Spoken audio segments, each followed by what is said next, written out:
안녕하십니까. 여의도 24시입니다. 여러분들 주말 잘 보내셨습니까? 오늘은 평소보다 영상 촬영 시각이 좀 늦어졌습니다. 그래서 평소에 제가 올리던 시각에 주무시지 않고 제 영상을 기다리셨던 분들이 계신다고 한다면 정말로 죄송스럽게 생각합니다. 그런데 이 얘기를 하는 와중에 잠깐 제가 멈칫했습니다. 왜냐하면 이렇게 반문하실 수도 있을 것 같아서 그렇습니다. 누가 너의 영상을 그렇게 기다리는 사람이 있다고 그런 얘기를 하느냐. 그 착각하지 말아라. 이렇게 생각하실 수도 있을 것 같아서 그런 생각이 들었는데 그렇습니다. 공교롭게도 오늘 제가 여러분들하고 얘기하고 싶은 주제가 바로 그 착각이었습니다. 정치인의 착각. 이 정치인의 착각은 정말로 심각한 결과를 낳을 수가 있습니다. 여러분들이 지금 현재 겪고 있는 그런 우울감, 절망감, 패배감, 그리고 또 여러분들의 머릿속을 떠나지 않는 대한민국의 이 미래에 대한 걱정, 이런 것들 왜 그렇습니까? 물론 그 연원을 따져보자면 뭐 여러 가지가 있을 거고 또 상당히 또 오래전으로 거슬러 올라갈 수밖에 없을 텐데 그냥 딱 지금 현재 여러분들의 감정은 어떤 것 때문에 그렇습니까? 바로 이 윤석열 대통령의 착각과 그 착각에 따른 오판 때문에 그런 거 아니겠습니까? 그러니까 여러분들 아무리 착각은 자유라는 얘기가 있지만 정치인은 착각도 마음대로 하면 안 됩니다. 착각까지는 어떻게 할지 모르겠습니다만 또 그걸로 인한 오판 이런 거를 함부로 하면 안 됩니다. 오판 자체를 하면 안 됩니다. 정치인은 그렇습니다. 왜냐? 정치인의 착각과 오판은 그 피해는 바로 국민이 입기 때문에 그렇습니다. 여러분들 지금 딱 단적으로 드러나는 게 지금 현재 여러분들이 겪고 있는 그게 아니겠습니까? 그러니까 이 정치인들의 착각은 정말 어떻게 보면 죄가 될 수 있다. 자유의 영역이 아니다. 근데 이 착각을 안 하는 자들이 분명히 있다. 그리고 또 대한민국 보수 우파 이런 혼란을 틈타서 이런 절망을 틈타서 자기의 어떤 정치적 이익을 꾀하려고 하는 거 아닌가라고 이렇게 생각되는 그런 의심을 사는 자들이 분명히 있다. 여러분들 그 중에 한 사람이 바로 홍준표 대구시장입니다. 홍준표 대구시장이 어제 지금 이제 날이 바뀌었기 때문에 어제 자기 페이스북에다 글을 올렸습니다. 이 사람이 지 페이스북에다 글을 올리는 게 하루 이틀 얘기는 아닙니다만 어제는 뭐라고 그랬냐? 지 페이스북에다가 노마드 인생이다. 자기가 유목민이다. 생긴 건 전혀 북방대처럼 안 생겼는데 유목민이랍니다. 태어나서 23번째 이사한 게 대구다. 돌고 돌아 제자리로 왔다고 생각했는데 또 이사 가야 한다는 생각에 연말이 뒤숭숭하다. 이렇게 얘기합니다. 뭔 말입니까 여러분들? 대구시장 그만두겠다는 거 아니겠습니까? 어차피 대구시장은 4년만 하고 졸업하겠다고 생각으로 뭔 말인지 하여튼 아휴, 대구 혁신 100+1을 압축적으로 추진하고 있었다. 그 시기가 더 빨라질 수 있다는 생각이 들면서 마음이 조급해진다. 이렇게 얘기하고 있다 그 말입니다. 여러분들 홍준표가 왜 조급합니까? 여러분들 지금 현재 홍준표한테 우리 홍준표님이 대한민국을 살려주십시오. 우리 홍준표님이 아니라고 한다면 대한민국 보수우파에 희망이 없습니다라고 이렇게 얘기하는 대한민국의 보수우파가 있습니까? 없습니다. 홍준표 가족 그다음에 홍준표 측근들 말고는 없을 겁니다. 여론조사상으로 나오는 한 5% 정도 되는 그 홍준표 지지층 글쎄 그것도 100% 홍준표 지지층이라고 얘기할 수 있을까? 그런 생각이 드는데 어쨌든 홍준표가 지금 현재 마음이 조급해질 필요도 없고 홍준표가 대구시장을 조기에 이렇게 사퇴해야 될 일도 솔직히 없다 그 말입니다. 애초에 이유가 없습니다. 왜냐? 홍준표는 대한민국 보수 또는 우파에 그렇게 지지를 받고 있지 않고 홍준표는 대한민국 보수 우파의 대표적인 인물이라고 이렇게 평가받는 사람도 아니기 때문에 그렇습니다. 근데 지 혼자 지금 들떠가지고 지 혼자 지금 여러분들 지금 하다못해 이재명이도 역풍을 맞을까봐 지금 대선 얘기를 안 하고 있지 않습니까? 물론 대한민국에서 현재 그 누구보다도 조기 대선이 치러지길 바라는 사람이 바로 이재명이지만 그 이재명이조차도 지금 이런 얘기를 안 하고 있다 그 말입니다. 그런데 이 얼마 전까지 윤석열 탄핵에 찬성하는 놈들 자들은 다 레밍이다 들쥐다 뭐 이런 식으로 하면서 그 다음에 축출해야 된다. 그 다음에 탄핵 소추 가결위원회는 뭐 다음권 정지시켜야 된다. 어쩌고 저쩌고 벨소리 그리고 뭐 난파선의 쥐떼 벨소리 다 했지 않습니까? 근데 윤석열 대통령 탄핵 소추안 가결 열흘도 안 돼서 조기 대선 이거 대구시장 그만둘 것 같아서 조급해진다 이런 소리 하고 있다고 말입니다. 근데 이게 여러분들 지금 어제 얘기가 아닙니다. 이미 애초부터 윤석열 대통령 탄핵 소추안 가결 직전부터 그런 소리를 해왔습니다. 대선 출마하겠다고 조기 대선은 거의 기정사실화하면서 이런 얘기를 해왔다 그 말입니다. 그렇지 않습니까? 여러분들 기억하시지 않습니까? 그러니까 이런 홍준표의 언행을 보면은 이 사람은 정치인으로서의 어떤 자격이 있는 것인가? 정치인이라는 건 뭔 말입니까? 어떤 국민들한테 자기가 갖고 있는 그런 구상과 그 다음에 가치와 철학 이런 것들을 갖다가 설파하면서 설득하고 그 다음에 지지를 이끌어내고 호감을 이끌어내고 이 대한민국 그걸 바탕으로 해서 대한민국의 미래를 만들어 나가는 역할을 하고자 하는 사람이 바로 정치인 아닙니까? 근데 여러분들 홍준표의 언행, 홍준표의 이런 모습, 이런 것들을 보면은 과연 이 사람이 대한민국의 미래를 이끌어갈 수 있는 사람인가? 과연 이 사람이 대한민국의 국민을 책임질 수 있는 사람인가? 과연 이 사람이 대한민국 국민의 지지를 받을 수 있는 사람인가? 과연 이 사람은 호감인가 비호감인가? 어떤 생각이 드십니까? 여러분들의 판단에 맡기도록 하겠습니다. 이 홍준표에 대해서 잠깐만 더 얘기를 해보겠습니다. 제가 그동안에 홍준표에 대해서 그렇게 얘기를 하지 않았습니다. 얘기를 안 한 이유는 뭐냐면 정치적으로 별로 의미가 없고 가치가 없고 여러분들의 관심 대상도 아니기 때문에 그렇습니다. 여러분들 이 삼박자를 다 갖췄기 때문에 이 사람에 대해서 굳이 제가 얘기할 필요가 없습니다. 이 사람이 저 7.23 전당대회 그 전후 과정 해가지고 자꾸 딴소리, 자꾸 이 사실과 다른 소리를 하기 때문에 제가 그때 당시에는 좀 집중적으로 비판한 측면이 있습니다만 그 뒤에는 홍준표란 자에 대해서 그렇게 얘기를 한 적이 없다 그 말입니다. 근데 지금 이 상황에 제가 이 사람에 대해서 정치적 의미가 없는 사람에 대해서 여러분들 관심 대상이 아닌 사람에 대해서 얘기하는 까닭은 그렇습니다. 여러분들 혼란을 틈타서 이런 사람들이 혹세무민하는 거 아니냐 이런 우려가 들기 때문에 그렇습니다. 일단 홍준표가 얘기한 것 중에 그 수많은 홍준표가 페이스북이나 언론 인터뷰나 그런 걸 통해서 그 늘어났던 수많은 주장 중에서 여러분들 제가 이것만 얘기한다고 해서 그러면 저 말은 홍준표 말이 맞다는 거냐 이렇게 생각하시는 분들은 없으실 겁니다. 근데 하나 꼽자면 최근에 홍준표가 그런 얘기를 한다 그 말입니다. 윤석열 대통령 탄핵 소추를 앞두고 이런 얘기를 했습니다. 90석만 뭉치면 DJ처럼 정권제 창출이 가능하다. 한동훈과 배신자들은 당장 나가라. 뭐 이렇게 얘기를 한다 그 말입니다. 그때 당시 기사를 한번 읽어보겠습니다. 홍준표가 지난 10일 날 자기 페이스북에다가 대통령 퇴진을 논하면서 왜 당대표 퇴진은 침묵하는 비겁함을 보이는가? 아직도 눈치 볼 일이 남았나? 이 사태가 온 근본 원인은 대통령과 한동훈의 반목에서 비롯됐다. 그러니까 결국에는 아니 지금 대통령 퇴진 논의하지 말고 한동훈 퇴진부터 얘기해라. 이런 얘기를 하고 있다고 말입니다. 지금 이 상황에서 여러분들 한동훈 당대표의 퇴진을 어떻게 얘기할 수가 있으며 그 다음에 이 사태가 온 근본 원인이 어떻게 윤석열 한동훈의 반목이라고 얘기를 할 수가 있습니까? 대체 한동훈이라는 사람이 윤석열 대통령과 반목을 해야 됐을 이유가 뭐가 있고 그 이유 여러분들 잘 아시지 않습니까? 결국에는 김건희 문제입니다. 김건희 문제. 이 김건희 문제에 대해서 이 한동훈 대표가 국민 눈높이를 얘기했고 이 김건희 문제에 대해서 김건희 뭐 그런 의혹 같은 거 수사 있지 않습니까? 그런 거에 대해서도 이 윤석열 김건희 부부와는 다른 의견을 얘기했기 때문에 옛날부터도 벌써 거의 뭐 정리해야 된다. 사퇴하라. 뭐 별 욕을 다 했다고 하지 않습니까? 그겁니다. 이게 어떻게 반목이 될 수가 있습니까? 여러분들 반목이라는 거 홍준표는 여러분들 그 뜻을 이 어휘를 잘 못 쓰는 것 같습니다. 반목 서로 시기하고 미워함. 여러분들 한동훈 대표가 윤석열 대통령을 시기하고 미워했습니까? 여러분들 윤석열 대통령이 한동훈 대표를 시기하고 미워했습니까? 어떻습니까? 여러분들 정말 그 누구에 대해서 비판을 할 때도 사실관계를 정확하게 해야 되고 그 다음에 이 표현 하나하나를 제대로 써야 된다 그 말입니다. 이 공적인 메시지를 내는 사람들은 그게 당연한 의무입니다. 근데 홍준표의 글에서는 홍준표의 말에서는 홍준표의 언행에서는 홍준표의 태도에서는 그런 게 별로 보이지 않습니다. 정치인의 자격이 있습니까 없습니까? 그런 생각이 듭니다. 그리고 또 이런 얘기를 하고 싶습니다. 한동훈은 브루투스 같은 자다. 로마 원로원 개혁을 반대하고 자기를 키워준 양아버지 같은 시절을 암살한 브루투스 같은 폐륜이 한동훈이 아니던가 이렇게 얘기를 하는데 한동훈에 대해서 비판할 수 있는 자유는 분명히 홍준표에게 있습니다만 이 비판의 이 논거 자체가 잘못됐다. 여러분들 이거는 그냥 격가지입니다만 브루투스가 뭐 시저를 왜 죽였습니까?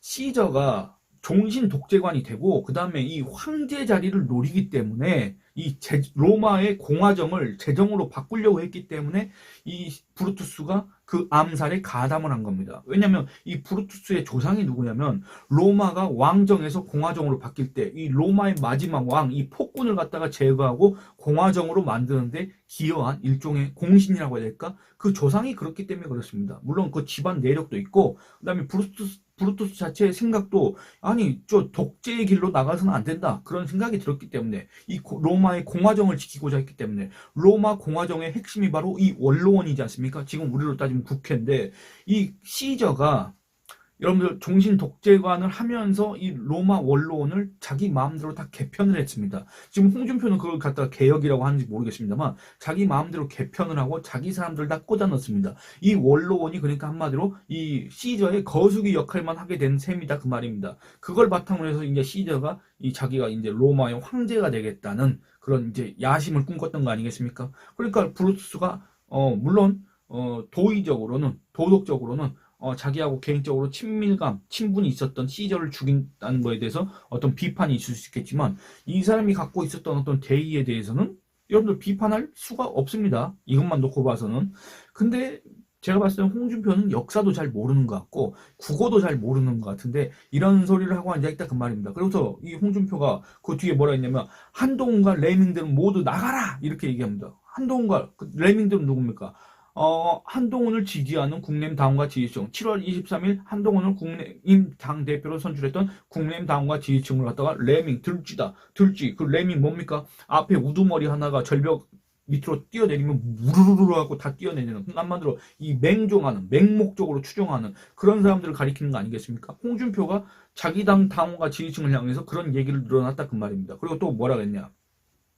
난파선의 생지들은 언제나 제일 먼저 빠져나간다. 박근혜 탄핵 때도 그랬다. 박근혜 탄핵 때 홍준표가 뭐라 했습니까? 박근혜 저기 뭐야 춘향인 줄 알았더니 향단이더라. 이런 얘기했습니다. 그랬더니 또 나중에 물론 나중에 저도 인터뷰했습니다만 그때 대선 전국 때 그건 그 얘기가 아니었다. 유권자들이 대한민국 국민들이 그렇게 생각했을 것이다. 라는 얘기를 한 건데 마치 내가 그렇게 생각했다는 것처럼 얘기한 건 정말 그거는 허위 사실이다. 뭐 이런 식으로 가짜 뉴스다. 이런 식으로 주장을 했던 바 있지 않습니까? 여러분들 기억하실 겁니다. 그리고 또 뭐라 그랬냐? 그 생쥐들 중 생존하는 쥐들은 거의 없을 것이다. 라고 얘기했는데 이 얘기를 제가 강조하는 이유가 있습니다. 여러분들 아까 제가 말씀드린 것처럼 윤석열 대통령 탄핵 소추안이 국회에서 가결된 지 열흘도 되지 않았습니다. 그리고 또 홍준표가 이 조기 대선 출마 이런 것 갖다가 시사한 거는 이미 오래전입니다. 그러니까 그런 것들을 감안하면 여러분들 과연 이 윤석열 탄핵을 기다렸던 사람은 과연 누구인가? 이 난파선 윤석열 정권이 난파선이 됐을 때 여기에서 가장 먼저 탈출한 사람이 탈출을 지금 시도하고 있는 사람이 누구인가? 여러분들 이 윤석열 정권이 무너지기를 정말 고대했던 사람은 누구인가? 그게 행동으로 나타나지 않습니까? 행동으로? 그러면 지금 여러분들 하다못해 이재명이도 지금 조기 대선 얘기를 안 하고 있는데 왜냐면 역풍을 맞을까봐 이 홍준표 같은 사람은 벌써부터 이런 소리를 하고 있다 그 말입니다. 이 홍준표가 지금 현재 이 절망감, 패배감, 우울감에 휩싸인 대한민국 보수를 갖다가 이렇게 다독이고 그들을 다시 결집시키고 그럴 만한 능력이 있다고 생각하십니까? 그럴 만한 자세라고 생각하십니까? 전혀 그게 안 되지 않습니까? 그렇기 때문에 홍준표가 욕을 듣는 겁니다. 그리고 또 홍준표는 이런 얘기합니다. 90석만 뭉치면 DJ처럼 정권을 다시 잡을 수 있다. 이런 얘기를 했는데 저는 이 얘기를 할 때마다 상당히 짜증이 치밀어 오르는 게 그래서 홍준표가 김대중입니까? 여러분들 김대중이처럼 홍준표가 전폭적인 지지를 받는 지지층이 있습니까? 김대중처럼 뭐랄까 자기 계파가 있습니까? 김대중처럼 뭔가 여러분들 다른 걸 다 떠나서 그냥 이렇게 얘기하면 김대중에 대해서 제가 호평을 하게 되는 거기 때문에 그냥 다른 걸 다 떠나서 그냥 김대중과 홍준표 놓고 여러분들 그냥 누구 선택하시겠습니까? 그것만 제가 한번 말씀드리겠습니다. 이 김대중이가 김정일이하고 6.15 회담 한 거 말고 친북 정책 한 거 말고 그건 배제하면은 과연 이 김대중과 이 홍준표 과연 누굴 찍으시겠냐 그 말입니다. 그리고 또 하나 얘기해보고 싶은 건 뭐냐면 여러분 홍준표한테는 이미 그런 기회가 있었습니다. 죄송합니다. 물 좀 마시겠습니다.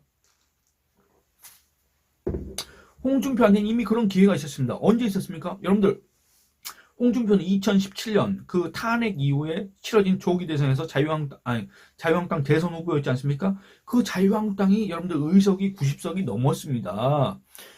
정확하진 않습니다만 지금 얼핏 지금 떠오르는 제 기억에 여러분들 2016년 20대 총선에서 새누리당이 얻었던 의석이 122석, 더불어민주당이 123석이었습니다.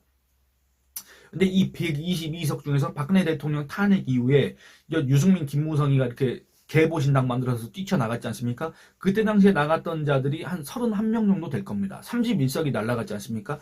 122에서 31석이 날라갔다. 몇 석입니까? 여러분들 91석입니다. 91석. 91석인데 또 그때 대한애국당 조원진 한 석이 또 나갔습니다. 그러니까 결국엔 몇 석입니까? 90석입니다. 자유한국당 90석이었다 그 말입니다. 물론 대선 과정에서는 다시 또 바른정당에 있던 자들이 돌아왔지 않습니까? 1차 복당을 했습니다.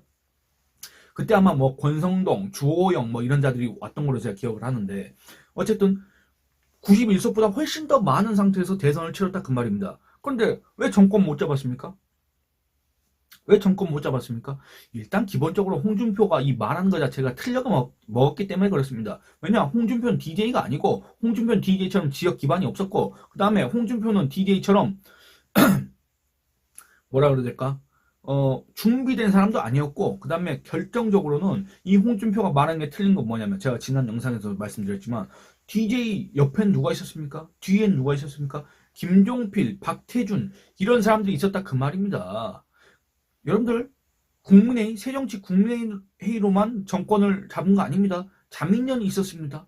그 자민련 그때 당시에 거의 국회의석이 50석 가까이 됐습니다. 그러니까 국민회의하고 자민련 합치면 거의 한 130석 가까이 되는 의석을 갖고 있었다 그 말입니다.